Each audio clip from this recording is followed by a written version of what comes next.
The United States has had its credit rating downgraded for the first time in its history. We suffer from a fiscal cancer. It is growing within us. Soaring price of gasoline, now $3.67 a gallon on average. And by reforming our tax code in a way that asks the wealthiest Americans and biggest corporations to pay their fair share.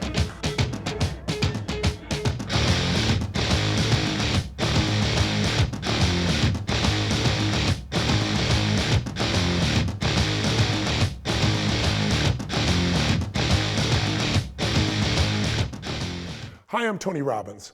Listen, right now there's a debate raging in this country, especially in an election year, and it's a debate about how to solve the economic problems that we're all now facing. We've spent beyond our means for decades as a nation, and now we're getting to a tipping point, one that's so significant and one that's so dangerous that even the S&P acted to lower our sovereign credit rating for the first time in history. I think we all know that politicians, whether they be congressmen or senators or even presidents of the United States, whether they be on the right or the left, they tend to promote whatever supports their ideology, whatever they believe in, or unfortunately, whatever will get them elected or maybe reelected.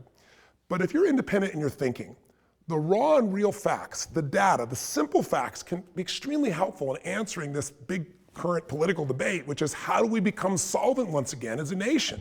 Can we get there just by raising taxes on, quote, millionaires and billionaires? Can we truly cover all our expenses by just soaking the rich? Or do we have to, as painful as it might sound, find a way to cut some of our expenses, even the difficult ones? Liberals say tax the rich and that'll do it. Conservatives say that'll destroy the economy and you have to cut expenses. Common sense, I think, says that we have to do both. Wouldn't you agree? Well, regardless of your political point of view, I think this quick video will give you a really cool perspective on the size of our economic challenge by demonstrating, based on this year's expenses, what our current Congress and the President has set up for 2012, what will it take in taxes to cover it all? What would it take? If we taxed all the richest corporations, the richest people, will it cover it, or how much more would we need? I think the answer might really blow your mind.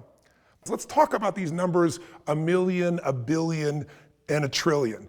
I mean, you see these numbers being thrown around every day of our lives, and you hear the numbers like 1 trillion today. You never hear 1 million when you talk about the federal government. It's always billions and trillions are often discussed over pizza today. So how much is 1 million versus 1 billion? Our minds kind of go numb. One way to do it is to convert into something that you can relate to, like seconds. If I asked you, how long ago was 1 million seconds ago, what would your first gut reaction be? Don't try to think in your head, just in your gut. What's inside you? 1 million seconds, would that be a day ago, 1 million seconds ago, a week ago, a month ago, a year ago, 10 years ago, 20 years ago? What would you guess? The answer is 12 days ago. 1 million seconds was 12 days ago. Now, on the other hand, what would you say 1 billion seconds ago was? Well, again, if it's 12 days for 1 million, what would 1 billion seconds come up to? How far back would we have to go to get to 1 billion seconds so we get a sense of proportion? Well, some people might say, well, if it's 12 days for 1 million, maybe it's a year or 10 years or 20 years. No, in fact, it's 32 years to get to 1 billion seconds ago. It'd be 1980. To give you a perspective, President Carter was the President of the United States at that time. We had movies like The Shining or The Empire Strikes Back. In Iran, they had Americans hostage, if you remember that. Some conflicts, I guess, don't change no matter how long you go back. So that's the difference, 12 days versus 32 years, 1 million versus 1 billion. But the number we hear thrown around these days by politicians is $1 trillion. And the truth is we have $15.4 trillion in deficit in this country. And that doesn't count the unfunded liabilities that come from Medicare and Social Security, which some statistics show that it's up to $117 trillion. So how long would 1 trillion seconds ago have been? Again, 1 million is 12 days ago, 1 billion, 32 years ago. What would you think 1 trillion would be? 500 years? 1,000 years? The answer is 32,000 years, just short of 32,000 years. And to give you an idea, that's when man wasn't even known as man. When Homo sapiens, were in a very rare and unique form a long, long time ago. So that's 1 trillion, not 15 trillion. To give you some other sense of perspective, If you made $1 million every day, you earned $1 million every single day of your life, and you start in the time of Jesus Christ's birth, and every single day you made $1 million up to 2012, you wouldn't have even gotten close to earning $1 trillion. It would take you almost another 1,000 years to get to that number. And we're talking about 15 trillion in deficit, and we're talking about, or debt I should say, and we're talking about a situation with 117 trillion of unfunded liabilities. I'll just give you one more metaphor, an accurate one.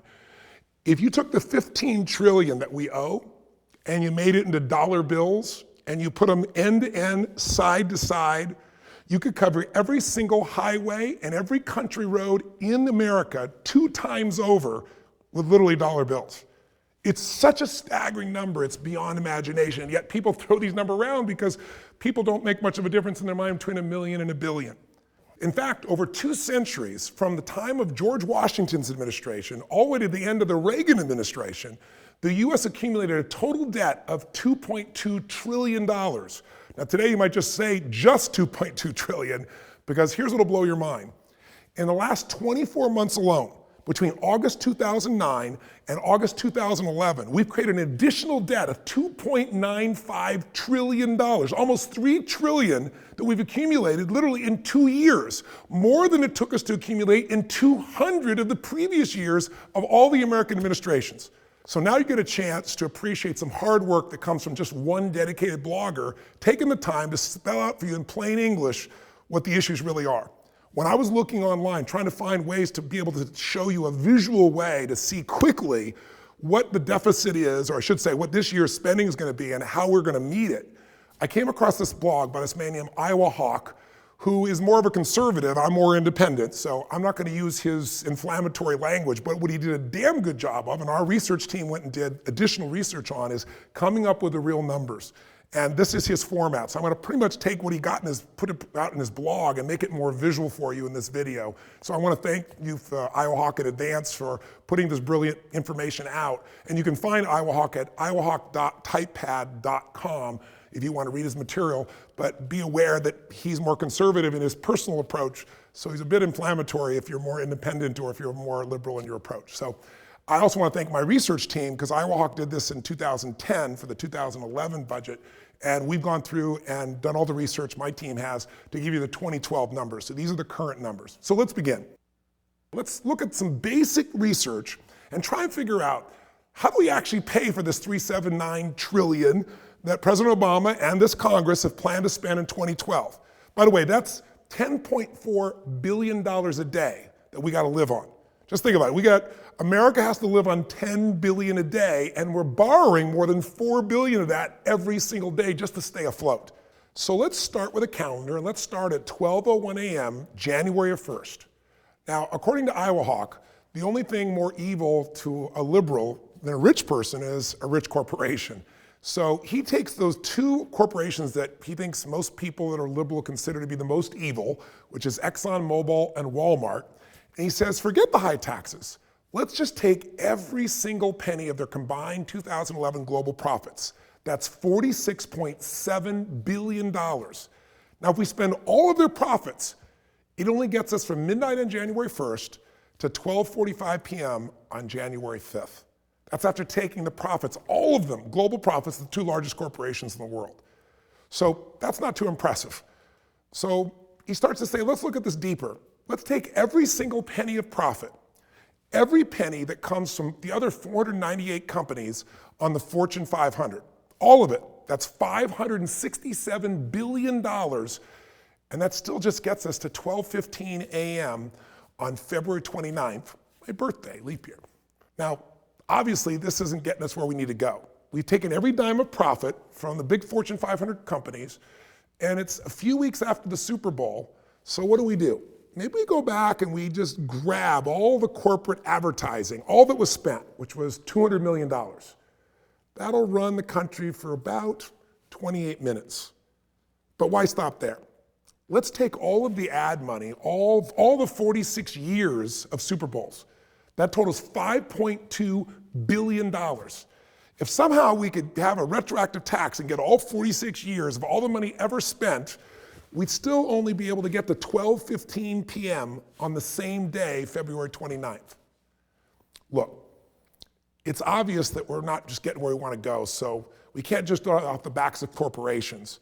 So Iowa Hawk says, let's really go after what liberal politicians are asking. Let's soak those rich people. And we're going to do it by going after, let's start with, let's say, the athletes. They get these obscene sports salaries, and they're not really adding any value. So let's just take all of their salaries from both the NFL, the NBA, the NHL, Major League Baseball, not their endorsement deals, but all of their salaries. And let's also take the winnings of the PGA Tour and the money spent on NASCAR, put it all together. And that's $10.1 billion. Now I want you to remember, it takes $10.4 billion just to fund the country every day. So we don't even get a day out of it. Basically, it gets us to 11:35 a.m. on the next day, March 1st. After all this, we basically funded the country for 2 months. So look, forget the athletes. Take all their money, but that's obviously not going to be enough, so let's get to all the really rich people. Let's take 100% of every penny that anyone who makes above, say, $250,000 a year, certainly that'll take care of all of our financial needs for the country for at least a year, won't it? Let's see. According to the Census Bureau, the US Census Bureau, the number of households, US households that are at that number, there's 117.5 million. The percentage of those households that make over $250,000 a year now in that income range is almost 2%, but let's round it up to 2%. And let's take that number and find out what it is. So that number of households really above $250,000 in income right now is 2,350,716 households. The total income, check this out, from all those households that make over $250,000 a year is a total of $1.363 trillion. Now we're talking, right? Iowa Hawk says, let's just eat the rich. Let's take everything they got, everything that anyone makes over $250,000 a year, and let's see where that really gets us. It gets us from March 1st at 1 p.m. to July 10th, at 1 p.m. on July 10th, I should say. Now, where do we go from here? We've taxed the richest people in the world, the richest corporations in the world. Look, obviously, we're going to have to really cut some spending somewhere. Well, why don't we just stop spending money on, the wars in Iraq and in Afghanistan? I think there are a lot of us that would love to see that happen. After all, that money is going away to things that could be used for healthcare, or is it just being used really on wars for oil? So let's not spend another dime starting tomorrow. Let's just somehow cut it all off instantaneously, and let's all bring them all home right now. Many people would support that. That, if we somehow could magically do it, would save us $117 billion this year in 2012. That's enough savings basically to cover us until 8 p.m. on July 21st. Listen, who else can we tax that's living too well? Because after all, we need more money. We got to pay our bills here in the US. So Iowa Hawk says this, screw you, Star Wars. We're going to take every penny that you made in movies and toys and lunchboxes, the whole shebang. It took you 35 years for you to earn $26.6 billion, and we're going to come up with some retroactive tax, and we're going to take it all. How much of a difference would that really make in paying our bills? Well, it'll knock us all the way down to 9:20 a.m. on July 24th. Well, look, everyone knows those Hollywood people. They only employ rich actors and producers and directors, and they all live in Beverly Hills. So let's evict everyone in Beverly Hills. Let's confiscate their home, and let's sell all their homes at market value. Look, there's 15,000 homes in Beverly Hills. The average price, $3.2 million. That'll get us $48 billion paying our bills through July 29th of this year. Still in July. Obviously, this isn't working. So Iowa Hawk says, look, Michael Moore assures us that there's plenty of money out there, and it's all tied up with the rich. So guess what, liberal billionaires, Warren Buffett and Bill Gates, he says, tough luck for you. His suggestion, you guys are worth $100 billion between the two of you. Maybe it's time for an accidental fall down the stairs. And through the inheritance tax, we will magically keep 50% of that loot, and that'll give us $50 billion to help pay our bills. How far will that get us this year? Well, really, if we killed them both off and took half of everything they have, it gets us to 7 p.m. on August 2nd of this year. All right, look, let's get serious. There's 398 more billionaires in America, according to the latest Forbes 400, with a combined total net worth of 1.4 trillion. He says if we can just arrange a few more hundred accidents at 50% death tax, kill them all off, take all their estate money, and we'll have another $700 billion. But even still, after killing all the US billionaires and all the jobs and opportunities they create, it helps us pay our bills only till 2 a.m. on October 9th of this year. We're still not even to pay our bills for the entire year. Okay, let's forget this mamby-pamby 50% nonsense, he says. Kill all the billionaires and forget 50%, forget their heirs. Take all of their money, all of it. They're all crooks anyway. Take everything and take, well, let's say the 100 or so other almost billionaires. Take everything they've got as well. And that just gets us another 32 days until 12:30 a.m. on November 10th. Well, that's the start of the holiday season, isn't it? So let's pull a little Grinch and let's take all the sales from all the holiday shopping that's expected this year, a whopping $469 billion. That should hold us over till 12:55 p.m. on December 25th. Merry Christmas, everyone. We're almost there. Now remember, this money is for America's poor, so in the spirit of Christmas, let's get rid of all that foreign aid, those dying children, AIDS, all those things that we're trying to make a difference with. Let's get rid of all that. It's $53.3 billion. Let's keep it for ourselves. That gets us until 3:55 p.m. on December 30th. So I'm sorry, but we've still got a date and a little change to pay for. So to cover the remaining $13.8 billion, we're going to have to hit up every single man, woman, and child in America for $44 each to keep America intact and pay our bills for that final 32 hours of our year, which of course finally gets us to 12 o'clock, January 1st, 2013. Happy New Year, everybody. But what happens next?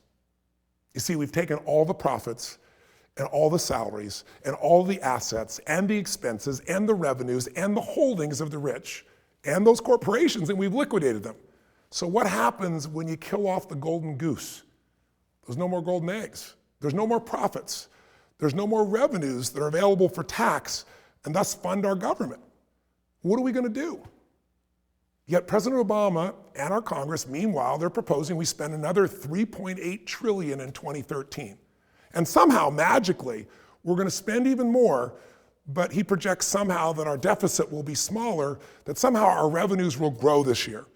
He projected that in 2012, and it wasn't true. Same numbers. He said we'd have a $900 billion deficit. In reality, it's going to be $1.3 trillion, being off by 30, 35, 40%, whatever that number may be. That assumes, by the way, $2.9 trillion in revenues. But where are you going to get revenues from when you kill off all of the possibilities, all of the private enterprise? See, we've destroyed the private capital, we've destroyed advertising revenues, we've destroyed professional sports, we've taken every penny that people have put into new businesses to pay for things, and it's all gone. We ate the rich. We ate everything they had, and we scraped through for 1 year. Now what do we do? Something to think about. I hope this video stimulates you to think about what solutions are. I'm not suggesting we can only cut spending. We're going to have to raise revenues as well, I believe. But what do you believe is what really matters? And how will you use your voice to educate other people, or maybe use your vote to make a difference in the world that we live in, where people think about a million, a billion, and trillion as numbers instead of lives, instead of decisions, hard decisions we've got to make. I hope this has been stimulating, and I'd be interested to hear your feedback. All the best to you. Live strong and live with passion. I'm Tony Robbins.